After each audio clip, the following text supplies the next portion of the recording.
She said it was just driving lessons. But when I followed her, I saw something I can never unsee. And just when I thought I'd hit rock bottom, she told me she was pregnant. My name's Mike, I'm 34 and I've been married to my wife, Emily, who's 32 for 8 years. On the surface, everything between us looked pretty steady. We didn't have shouting matches or throw plates, just the normal highs and lows that come with life and marriage. Or at least that's what I believed. Things started to feel different about half a year ago. That's when Emily decided it was finally time to get her driver's license. We live out in the suburbs where having a car is almost a necessity, and for years she just kept putting it off. But out of the blue she got really motivated. Said she wanted to be more independent. I was fully behind her on it, paid for her driving lessons, encouraged her every step. I figured it was just one of those typical life steps. You learn, you pass, you move on. But I had no idea those lessons would end up unraveling everything we'd built. Looking back now, I can admit there were signs. Subtle ones.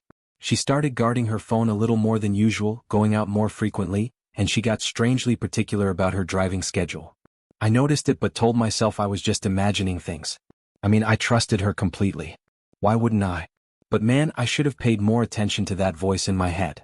About a month ago, the pieces started falling into place. Emily never skipped a lesson, and every time she came back she seemed oddly upbeat, almost like she was glowing. At first, I thought it was just the excitement of learning something new. But then she began shifting the times of her lessons around, always saying her instructor, a guy named Jason, because of course his name is Jason, had a flexible calendar. Initially I thought, cool, more time behind the wheel, the better. But then came the oddities. She started leaving for these so-called extra sessions later and later in the evening. I couldn't make sense of it. Who learns to drive at 8 at night? I work long hours and wasn't always around to catch it, but when I was, it definitely felt off. One night, I asked her half-jokingly, "What's with all the night driving? Planning to join a race team?" She just laughed and said something like, "Jason says driving in the dark builds confidence." And that's when I started feeling uneasy. One evening, I got off work earlier than usual. Emily wasn't home yet, even though her lesson wasn't scheduled for another hour. I couldn't shake the feeling something wasn't right. I checked our shared phone bill, something I rarely do, and found a number she'd been messaging constantly. It was Jason's. At first, I convinced myself it was just logistics, lesson times, updates. But the frequency of their texts didn't sit right. They were talking every single day. Nights, weekends, way beyond normal. I didn't confront her right away. I wasn't ready. I wanted to believe I was wrong. So I watched and waited, trying to figure out if this was all in my head, or if my gut had been right all along. And then came the Saturday I'll never forget. Emily told me she had another lesson that afternoon. Something about it didn't feel right. Maybe it was the way she avoided eye contact or how fast she grabbed her purse and left. Either way, I made a decision I never thought I'd make. I followed her. She left around 2 p.m. I waited a bit, then got in my car and drove after her. My chest was tight the entire time. I kept trying to calm myself down, telling myself I'd probably find her practicing parking somewhere or driving around a quiet lot. But that's not where she went. She pulled into a quiet neighborhood I didn't recognize and parked in someone's driveway. She stayed in the car texting, probably letting Jason know she was there. A minute later, a man came out, tall guy, maybe late 30s, and he didn't look like a driving instructor. There wasn't a clipboard or a set of cones in sight. What got me was the way they greeted each other. It wasn't casual. It wasn't friendly. It was warm, close, too familiar. The kind of hug that says more than words ever could. I sat there, gripping the steering wheel so tightly my knuckles went white, just staring, not really believing what I was seeing. Every instinct in me said to jump out, confront them, demand answers. But I couldn't move. I was frozen. They went inside together a few minutes later. And that was it. Everything suddenly made sense. Her shifts in behavior, the messages, the late-night lessons. I wasn't imagining things. I wasn't crazy. She'd been cheating. And she'd been doing it for who knows how long, right in front of me while I sat there, trusting her. I sat in my car for what felt like forever, just staring at the empty street ahead of me. I couldn't move. My body was ready to jump out and demand answers, to storm inside that house and make sense of it all, but my head was spinning too fast to act. Questions flooded my mind. How long had this been happening behind my back? What lie would she come up with this time? I felt sick, betrayed, like the rug had just been yanked out from under my entire life. Eventually, I pulled myself together just enough to drive home. I had no clue what I was going to say, but I knew one thing for sure. I couldn't keep quiet anymore. Whatever this was, it had to come out. Later that evening, Emily walked through the door like it was just another day. She was smiling, looking relaxed, even cheerful, like she hadn't just spent hours with another man behind my back. That smile hit me hard. It felt like a punch to the chest. "Hey, how was the driving lesson?" I asked, trying to sound casual even though my stomach was in knots. She paused for half a second, just long enough for me to catch it, before replying, "It was good. Jason says I'm really improving with my parallel parking." That was it. I couldn't pretend anymore. "Is that so?" I said, arms folded across my chest. "Because I happened to drive by your lesson today, and funny thing, it didn't look like you were learning how to park." Her face went pale. For a moment she looked genuinely caught off guard. But like always, Emily snapped right back into character. She narrowed her eyes and asked sharply, "Wait, are you saying you followed me?" She said it like I'd done something wrong. Like I was the one with something to hide. I kept my voice steady. "I saw you, Emily. I saw you pull into his driveway. I saw him come out. I saw you both go inside." She went quiet. Real quiet. You could see the gears turning in her head, trying to spin the situation around. I honestly thought she might finally come clean. But instead she doubled down. "You really don't trust me, do you?" she said, her voice rising. "Jason was just helping me with some theory work inside the house. It's not like we were doing anything inappropriate." I stared at her in disbelief. "Do you think I'm that naive? That I'd believe a grown man invites you into his house to review driving theory, after hugging you like that?" I saw how you two looked at each other. "Come on, Emily. Just be honest." She folded her arms tightly and stood her ground, refusing to budge. "This is ridiculous. Jason is my instructor, nothing more. If you had doubts, you could have just talked to me instead of spying on me like a jealous maniac." That was her move, flipping the blame. Making it about how I was reacting instead of what she had done. I was angry, yeah, but more than anything, I was crushed. I wanted her to tell the truth. To show even a shred of guilt. But she didn't. She looked at me like I was losing it. "You're imagining things," she said coldly. "Whatever you think you saw, you're wrong. I'm not cheating on you. You need to stop this paranoia." That was the last straw. My voice cracked as I said, "I know what I saw. And I know what I felt watching you too. I may not have the full story, but I'm not crazy." But she just stood there, unmoved. No apology. No remorse. Nothing. "I'm done talking about this," I told her, turning away. "You can keep pretending, but I'm not playing along anymore." I left the house that night, my heart pounding like it was about to burst. Everything I thought I knew about our marriage had just been thrown into question. She twisted it all, made me doubt myself. And somehow, even with all the signs in front of me, she had me wondering, was I wrong? Had I misunderstood? That night, I didn't sleep a single minute. I kept picturing her and Jason together, replaying the scene in my head over and over again. Not just the hug, not just the house, but the look in her eyes when she smiled at him. Like I didn't even exist. What stung the most wasn't just the betrayal. It was that she never even admitted it. No confession. No apology. Just gaslighting and silence. It felt like I was losing my grip on reality. By the time the sun came up, I was drained, physically, emotionally, in every way a person can be. I couldn't stay under the same roof as her, not like that. I grabbed my keys and drove off, no destination in mind. I just needed air, distance, space to breathe and think. As the miles passed, all I could think about was our life together. 8 years. Birthdays, holidays, late-night talks, inside jokes. All of it suddenly felt fake, like a movie I used to believe was real. Who was this woman? And what happened to the marriage I thought we had? It wasn't just the anger that kept gnawing at me, it was the shame. Deep, soul-crushing humiliation. I felt stupid for trusting Emily so blindly, for not picking up on the warning signs when they were right there in front of me. And once the rage started to fade, the sadness hit me like a freight train. This wasn't just about losing a marriage. It felt like I was watching the future I'd always imagined, kids, growing old together, quiet Sunday mornings, slip right through my fingers. I felt like a fool. I ended up driving over to my brother Dave's place. If there was one person I could lean on without judgment, it was him. I hadn't breathed a word of this to anyone before that night. Just saying it out loud felt like admitting defeat. I mean, who wants to tell their brother that their wife's been sneaking around with her driving teacher? But bottling it all up was tearing me apart, so I let it all spill. Dave listened quietly, then gave it to me straight, just like I needed. "You already know she's not telling the truth," he said. "Don't let her keep messing with your head. You need to figure out what you're gonna do, and soon." And he was right. But the truth was, I didn't know what I wanted. Part of me was still hanging on, hoping she'd own up to it, that maybe we could salvage something from the wreckage. The other part knew deep down that trust like that doesn't just magically come back. How do you rebuild something when the foundation's been quietly cracked for months? Emotionally, I was all over the place. One minute I felt like flipping the table over and the next I just sat there, numb.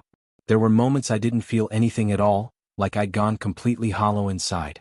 After that first confrontation, the air in the house changed.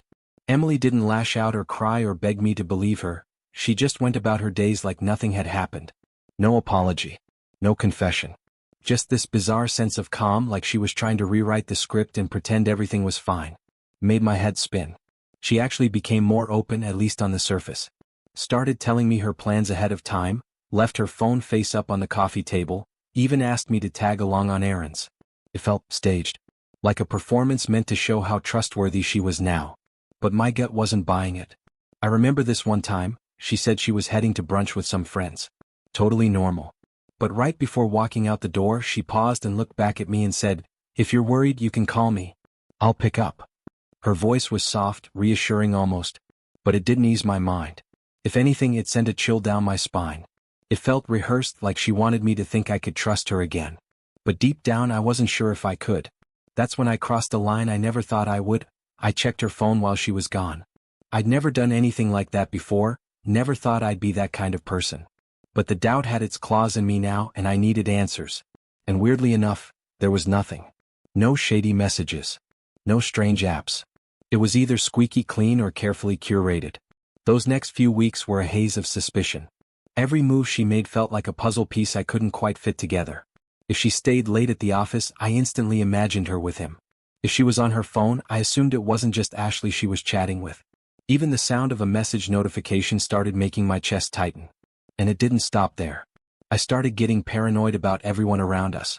If she texted Ashley, I'd wonder, is she in on it? Helping cover tracks. If someone at work asked how Emily was doing, I'd think, do they know something I don't?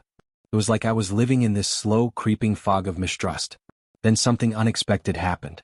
One night, Emily walked in holding a small box, handed it to me with a smile. Inside was a watch, sleek, expensive looking, definitely not cheap. She said it was a gift from her boss, a reward for all her hard work lately. Normally I wouldn't have thought twice. But in that moment it felt off. I started asking questions.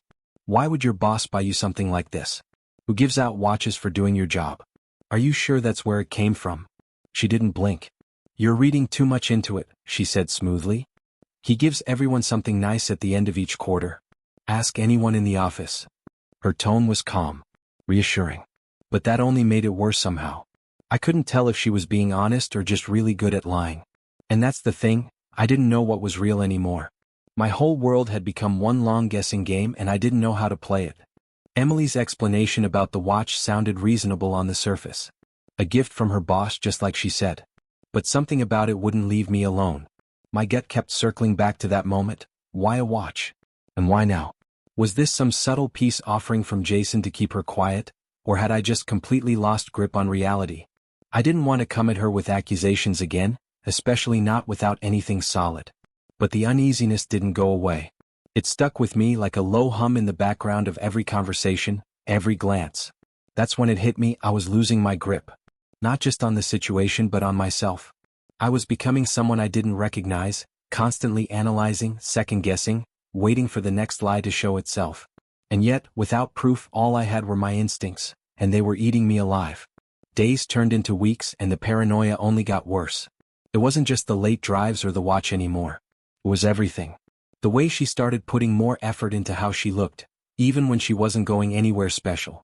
New clothes, fresh makeup, a different kind of perfume. When I asked about it, she laughed and said, I just wanted to feel good about myself for a change. Is that so strange? Maybe not. But when trust is cracked, even the most innocent things feel loaded.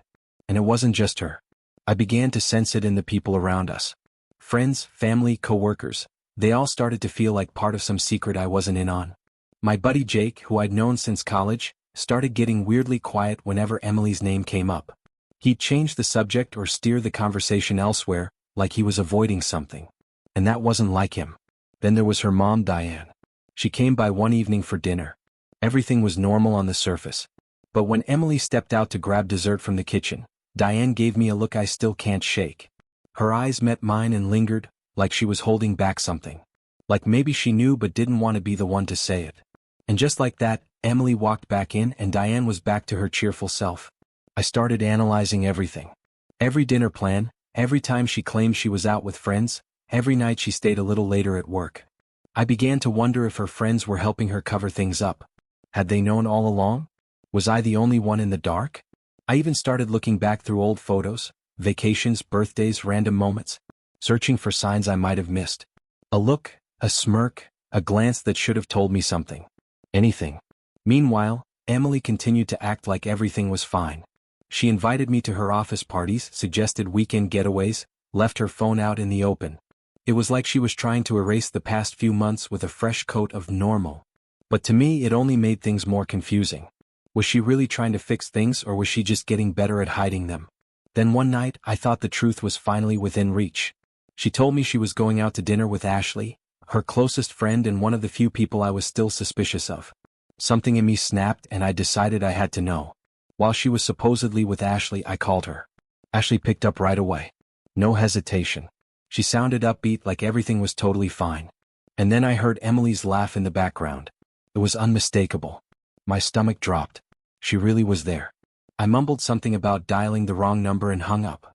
I just sat there in silence, feeling like a fool. I had been so sure I'd catch her in a lie, so sure I'd finally uncover something, but there was nothing.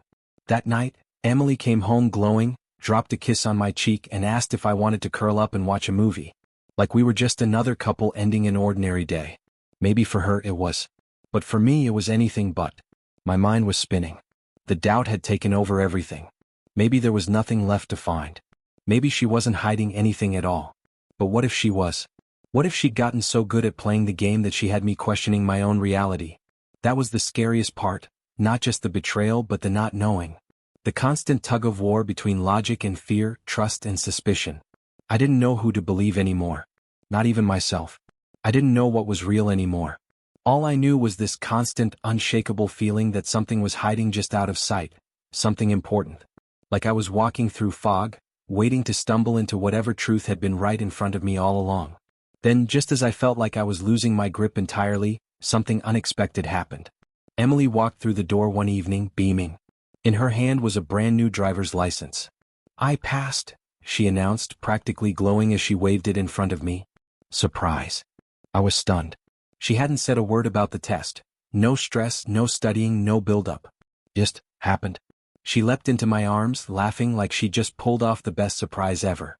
"I didn't want to jinx it," she said. "I figured I'd keep it quiet and show you once I had it in my hands." It completely threw me. For weeks, I'd been convinced her lessons were a smokescreen, a clever cover for something else entirely. But here she was, holding the very thing I thought she'd never get. It was physical proof that, at least on the surface, she really had been taking the lessons seriously. I didn't know what to say. I forced a smile. "Wow, that's great, Em. I didn't even know you had the test coming up." She gave me this warm, excited look. "I wanted to show you I could do it. I know you've been nervous about me driving and I just wanted to make you proud." And for a moment I wanted to believe it. I wanted to feel that pride she was hoping for. But the doubt didn't disappear. It just took a quieter seat in the back of my mind. Then she started talking about buying a car, browsing online, asking me about fuel economy, safety ratings, even setting up test drives for the two of us to do together. It felt oddly normal, like she was trying to draw me back in, rebuild the connection we'd lost somewhere along the way. And part of me wanted to believe it was all genuine. But part of me couldn't shake the suspicion. Was this renewed closeness real, or was she just staying a step ahead of my doubt? Had she anticipated my breakdown and crafted this perfectly timed performance? Then, out of nowhere, she suggested a weekend trip. "Just you and me," she said one night as we lay in bed. "I want us to reconnect, you know? Celebrate the test. We need a reset." I didn't know how to respond. On one hand, I wanted it. I missed her, missed us. But on the other, I couldn't ignore the voice in my head whispering that this could be another distraction, another carefully planned act. Still, I said yes. Deep down, I hoped this would bring some clarity, one way or the other. What happened next was perhaps the strangest part. Emily insisted I do most of the driving. After weeks of pushing for her independence, she suddenly wanted to sit back, take in the views and let me take the wheel. It made no sense. Why would someone who just earned their license and had been dreaming of freedom hand it over so easily? I drove, glancing at her now and then. She seemed genuinely relaxed. Happier even. We talked, we laughed, we ate greasy fast food off the hood of the car at a rest stop. For a little while it felt like old times. But I couldn't silence that inner tension. Was she finally at peace because she was innocent, or because she had played me like a violin? The weekend went off without a hitch. No weird phone calls. No strange disappearances. Just us.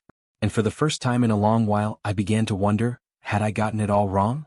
Had I let my mind spiral to the point where I imagined something that wasn't even there? Still the doubt lingered. Quiet. Unseen. Waiting. We got home late Sunday evening. Emily looked lighter, like something had been lifted off her shoulders. She walked through the door, dropped her bag and smiled in that easy way she used to. And for a few moments I let myself believe. Maybe it really had all been in my head. But that peace didn't last long. We were barely in the house 5 minutes when her phone buzzed. She glanced down, then turned to me casually. "Oh, Ashley just texted. She wants to take a quick walk and catch up." She said it like it was nothing. Just a normal conversation with a friend. But the moment she said it, that feeling hit me again. Sharp, immediate, instinctual. She didn't even take her coat off. Just grabbed her keys, gave me a quick kiss and walked out the door. And I stood there watching her leave with that old, familiar ache in my chest. The timing. The urgency. That look in her eye. Something was off. Again. I kept telling myself to let it go. To just trust what I'd seen over the weekend, that maybe, just maybe, things were turning around. But deep down I couldn't ignore it. That trip had been too smooth, too picture perfect. And now, barely an hour after we got home, she was rushing back out the door? It didn't sit right. I waited a minute or two, then grabbed my keys and followed her. I didn't want to believe the worst, but my mind was already running a mile a minute. Was she really meeting Ashley, or was this another lie wrapped in something convenient? As I trailed behind her car, I kept a good distance. My heart thudded in my chest like a war drum. She wasn't heading toward Ashley's place. Instead, she took a turn I knew all too well, back toward that quiet stretch of road where she used to take her driving lessons. My stomach sank. She had her license now. There was no reason for her to be going back there. I followed her to an empty lot where she used to practice. I parked a few streets away, staying out of sight behind some trees. I could still see her, though, see her pull into the same spot she always used. And then I saw him. Jason. He was standing outside his car, just waiting. Like they'd planned it. My hands were shaking. I told myself, maybe she was just thanking him. Maybe this was the closure, the goodbye. Maybe I was wrong. But then, she got out, walked up to him, and they both slid into the back seat of his car. No hesitation. No shame. I didn't even think. I started my engine and slowly drove past them, doing everything I could to stay unnoticed. I didn't expect to see much. Maybe just talking. But what I saw hit me like a truck. Through the car window, clear as day, there she was, on top of him. Her shirt already pushed halfway up. His hands were everywhere. And the look on her face, it was like I wasn't even part of her world anymore. It wasn't just a kiss. It wasn't just a slip. It was full-blown betrayal. Intimate. Familiar. Like they'd done this 100 times before. I kept driving. I didn't stop. I didn't turn around. I just stared ahead, my hands gripping the steering wheel so hard my knuckles went white. My body went cold, and yet I was burning from the inside. I couldn't believe it, not because I didn't expect it, but because now I'd seen it. With my own eyes. Everything I had feared, every gut feeling, every sleepless night, every excuse I'd tried to swallow, it was all true. I don't remember much about where I went next. I just drove. The image of her in the back seat, the way she touched him, the way she smiled, it replayed in my head over and over, like some nightmare I couldn't escape. I felt empty. Like something inside me had just died.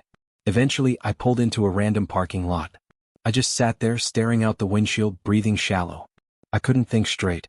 Couldn't cry. Couldn't scream. I just sat hollowed out. I thought back to every time she'd made me question myself. Told me I was overreacting. Paranoid. That I needed to get a grip. She looked me dead in the eyes and lied again and again, and I believed her. I trusted her. I let her convince me that I was the problem. But now I couldn't lie to myself anymore. And the worst part? It wasn't just the affair. It was how deeply she manipulated me. How she kept me dancing on a string while she snuck around, how she managed to turn every doubt I had back on me. All those months I thought I was the one unraveling, when really she was just that good at covering her tracks. I stayed there for what felt like hours. My pulse was still racing, but inside I felt cold and numb. Eventually the shock started to fade, and what was left was anger. A deep, raw anger, not just at her but at myself. For not listening to my instincts. For holding out hope for something that clearly didn't exist anymore. When I finally mustered the strength to start the car again, I didn't go home. I couldn't. Not with her there. Not knowing what I'd seen. I drove straight to my brother Dave's house. He opened the door and looked at me, just looked, and instantly knew something was wrong. He didn't even ask. Just stepped aside and let me in. And for the first time since all of this started, I let myself fall apart. What happened? Dave asked, his voice soft but loaded with concern. For a moment I couldn't speak. The words were there, sitting heavy on my tongue, but saying them out loud felt like crossing a line I couldn't come back from. Once I said it, it would be real. No more doubts. No more denial. But I had to say it. Emily's cheating on me, I finally muttered. My voice felt foreign, like I wasn't even the one saying it. I saw her. With him. With Jason. The room fell into silence. My brother just looked at me, his face stiff, trying to process what I just said. When he finally spoke, his voice was quiet, steady. I'm so sorry, man. I know you've been thinking something was off, but actually seeing it? I can't imagine what that felt like. So I told him everything. From the strange late-night driving sessions to that night in the parking lot. I let it all out, every suspicion, every moment of doubt, every time she made me feel like I was losing my mind. As I talked, it hit me harder and harder. This wasn't a theory anymore. This was my reality. I don't know what to do, Dave, I admitted, barely able to hold my voice together. Do I confront her? Do I leave? I feel like I'm unraveling. He didn't hesitate. You don't have to make a decision tonight. Just breathe. Take your time. You owe her nothing. But whatever happens next, don't let her twist this around again. You've already lost enough. You have to take care of yourself now. And he was right. But I didn't even know what that meant anymore. Taking care of myself? Oh. I couldn't even think straight, let alone plan my next move. All I knew was that I couldn't face Emily yet, not after what I saw. Not after what she'd done. That night I felt hollow. I wasn't just hurt, I was completely lost. This wasn't a fight that could be patched up with an apology. This was betrayal of the deepest kind. Something inside me had broken and I didn't know how to put it back together. The anger inside me was like a fire I couldn't put out. I didn't go home. I couldn't walk into that house and pretend anything was okay. I needed something, anything, to feel like I was in control again. And that's when I did something I never thought I would. I reached out to someone I probably shouldn't have. A coworker. Someone I'd always had good chemistry with, but I'd never crossed that line before. But tonight I crossed it. I told myself I just needed a distraction, a break from the pain. But it wasn't about comfort, it was revenge. A way to take back some piece of the power that Emily had stripped away. And before I could even think about the consequences, it happened. We were in my bed. The same bed I used to share with Emily. The moment it was over, I felt it. Not satisfaction. Not relief. Just this sinking weight in my chest. I didn't feel guilty for hurting Emily. That part of me was long gone. But I felt like I had let myself down. I had stooped to her level. I had become part of the same game I hated her for playing. And then, as if the universe was mocking me, I heard the front door open. Emily was home. She stepped into the bedroom and for a split second the entire world froze. Her eyes locked on us. I'll never forget that look, shock, betrayal, rage all colliding on her face in real time. But before she could say a single word, I beat her to it. What's the matter, Emily? I said coldly. Surprised? You've been sleeping with Jason for months. Don't act like this is some kind of betrayal. I expected her to explode, to scream, to deny everything like she always did. But she didn't. She just stood there, silent, her face slowly shifting into something else, something softer. And then she spoke, barely above a whisper. I'm pregnant, she said, her voice trembling. I was going to tell you on the trip. I found out last week. My heart stopped. For a moment I forgot how to breathe. Pregnant? I stared at her, completely stunned. The timing. The delivery. The desperation in her voice. It all felt so calculated. Like a last-ditch effort to twist the knife one more time. But what she didn't know, what she never saw coming, was that her lie wasn't just cruel. It was impossible. I let out a dry, bitter laugh. It wasn't joy or humor. It was hollow. Dark. Pregnant. I repeated, shaking my head. That's funny, Emily. Because I can't have kids. Her face went pale and in that split second I saw the truth in her eyes. She hadn't expected me to know. She thought she could use this, pull the pregnancy card and reel me back in. What she didn't realize was that I'd had fertility tests done years ago. It wasn't something I ever shared because it never mattered. Until now. And now. It meant everything. Get out, I said, my voice quiet but sharp enough to cut stone. Get your things. Get out of my house. Wait, please, she started, voice trembling, but I wasn't interested in hearing her scramble for another lie. The child isn't mine, I snapped, stepping forward, every inch of me shaking with anger and heartbreak. You think you can lie and twist your way out of anything, don't you? Not this time, Emily. You've crossed every line there is. I'm done. She just stood there, stunned, as if the air had been knocked out of her. For the first time since this all started, she had no words. Then, without saying anything else, she turned and walked out the door. I didn't stop her. I didn't need to. Everything I needed to know, I already knew. The next morning, I filed for divorce. No hesitation. No second thoughts. I didn't even need to think it over. She was pregnant, yes, but not with my child. And the fact that she tried to use that as leverage to save face, it was the final insult. I had lived in her shadow of manipulation for too long. That chapter of my life was over. Strangely enough, when I signed those papers, I didn't feel rage. I didn't feel heartbreak. I felt relief. A calm I hadn't known in years. Weeks passed. Slowly, the storm inside me began to quiet. The betrayal, the humiliation, it all started to loosen its grip. For the first time in what felt like forever, I could breathe. Then, just when I thought it was all behind me, something unexpected happened. A message popped up on my phone. Not from Emily, but from Jason. I stared at the screen for a while, unsure whether I even wanted to read it. What could he possibly say to me now? But eventually, curiosity won. Just wanted to let you know. Sarah's been reaching out about the baby. Thought you should know. Not my problem. That was it.